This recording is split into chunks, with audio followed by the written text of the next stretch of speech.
Stamina, Martial Arts, Survival, Smash, Pillar, Thrust, Immobilize, Ring of Fire, Cloud Stab, Rock Solid. What's the best skills and spells you should be using in Black Myth Wukong? Well, I've been testing them all, so let's talk about it. We shall start with the best foundation skills, which everyone would be using anyway, regardless of your build. In the stamina line here, Composure is the main one that you want to grab here once you can get a little bit of points into this line, because it will allow you to dodge without losing your light attack combo, so you can actually still get that finisher off. Most of the damage from your light attack does come from that finisher. It also staggers enemies, which is like one of the main reasons, because you can knock them out of those attacks, right? So because most enemies are just going to stand there and let you get off your entire long attack combo chain, this will then allow you to get some of those attacks off, dodge, and then still be able to get that finisher off, which is fantastic when you're buffing it, as there are various methods with different gear that you can actually buff that light attack finisher as well. So being able to significantly increase the amount of light attack finishes you're getting off is obviously beneficial. And then the perfect dodge skills here are also pretty good as well, like the Vengeful Mirage if you want to invest all the way down that line, but I wouldn't be doing that too early. You can definitely combine all those skills with the Gale Guard set as well to buff like your perfect dodges even further if you're like really good at perfect dodging. I'm definitely not. The martial arts line, literally grab like everything on the left hand side here like as soon as possible. Pretty much in the early stages of the game, you want to just grab everything in that left hand side here because it's all beneficial, especially once you get to the Punishing Downpour, which is one of those light attack finishing buffs that we were talking about, right? So obviously combining this with Composure is fantastic, so you can get more of those finishes off and get that buff happening. You'll know that buff is active when your staff has like red fire sort of on the edges, like it sort of glows a little bit, so you know you're getting that like damage buff when that effect goes off. The right hand side in the martial arts line is less important. It's mostly about like the spinning mechanic if you're using that a lot. I personally aren't. The only one that I would grab here like 100% is definitely Immobile Spin, because there are tons of areas where there are like bridges or something like that where there's an archer on the other side and he's just going to like ping you along the bridge, and being able to move and spin to like knock away the arrows is really beneficial. The survival line is not necessarily something you want to invest in too early. You want to focus more on say tangible skills, as most of the survival line is based on just like increasing stats overall. The two that I would be investing a little bit early on that you can't really go wrong with is Robust Constitution and Rampart Vigor. That's literally just for extra HP and stamina, right? Like there's nothing wrong with that, but the rest of them really come sort of to the mid to the late game, and they are also locked behind being a higher spark level as well. So, you know, things like increasing your defense, your attack, your critical hit damage, all that stuff, right? Like they don't come until much later in the game, and it's really just to dump some extra sparks. If you've invested in say all the other skills you want, you don't necessarily need to like say, you know, level up any of your other skill lines. You just want to dump some of those sparks. That's when you invest in that line, so don't worry about it too much too early.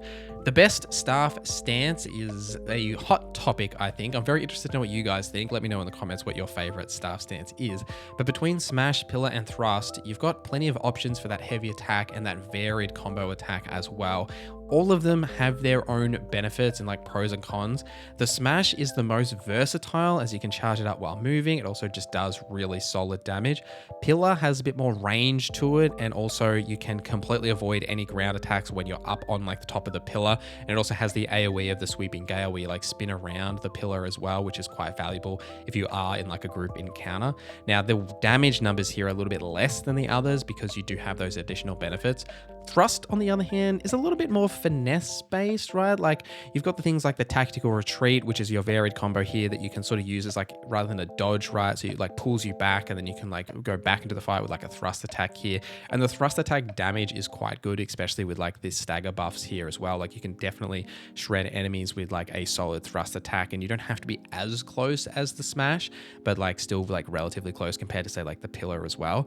Realistically here, what the best is, it's kind of really up to you and what your current situation is. Like there's been certain fights that have a lot of ground attacks that I've switched to using the Pillar. And pro tip here, because you can respec at like literally any shrine at any time, you can just remove all your points from say the Smash or the Thrust line and put them all in Pillar, and then use that for that specific fight. And then if you want to go back to the other ones, you just like respec again and then like fix that up as well. So I do think the Pillar line though has a lot of benefits, especially in the early game. I have a video coming out tomorrow talking about one of the best like weapons you can get in the early game that actually buffs the pillar stance pretty significantly. Now, if you're watching this video after, the day it comes out, that video will already be out, and I'll link that here if you do want to watch it. But essentially here, it's like the easiest as well, because you can avoid some of those ground attacks, right? Like you can just climb that pillar, avoid some attacks that say you can't, like struggle with dodge timings or something like that. You can charge up that heavy attack. You can then hit them with it. It'll stagger them, sometimes knock over small enemies. You can follow up with other attacks, right? Pillar absolutely is one of the easiest to get value out of by using those effects. But if you're really good at, say, like finessing fights and stuff like thrust, it does feel really strong if you get used to those varied combos and also charging up those effects. And then you also can't go wrong with smash. Like I've used a ton of smash through most encounters, as well as it's just easy, especially in fights. We've got to move around a lot. Say, you're dodging a lot and stuff. You can sort of charge that up while you're still moving and then be able to like slam that effect down and deal like solid damage as well. Now let's talk about your spells. We'll start with Immobilize versus Ring of Fire, as you only have one of these equipped at a time. This decision is probably the easiest decision to make, right? Now, you obviously get Immobilized much earlier in the game. Ring of Fire doesn't come till like sort of late chapter 3. Ring of Fire will have a Ring of Fire around you, and while you're standing in that ring, you do get various buffs depending on the skills you've invested in. This can increase your stamina, your damage reduction, your HP regen, all sorts of stuff, right? The downside is you've got to stand in this tiny little ring in order to get those benefits. Now, very regularly throughout this game, as it is entirely based around dodging and moving around very quickly, you are never going to be standing in that ring, right? Like you'll never get the actual benefits from it, especially when in comparison, Immobilize is without a doubt the best skill in the game, right? You cannot get past the fact that you can freeze an enemy for a period of time and then just wail on them for great damage, like build up light attack finishes or like charge up like a really strong heavy attack, right? That just deals significant damage. Plus there are tons of mechanics that actually benefit from Immobilize as well. Like the skills here increase your overall damage while things are immobilized.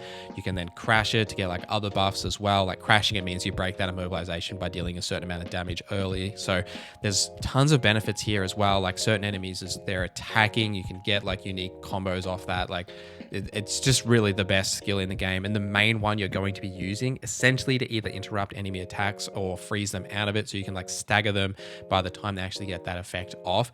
Definitely not a hard decision. I would absolutely be going Immobilize here. Ring of Fire's benefits just don't really outweigh it unless you are in the ice like frozen area, because Ring of Fire does remove the frozen status effect, but like it's still like really negligible, right? You can just do that with a potion, it's not really a requirement.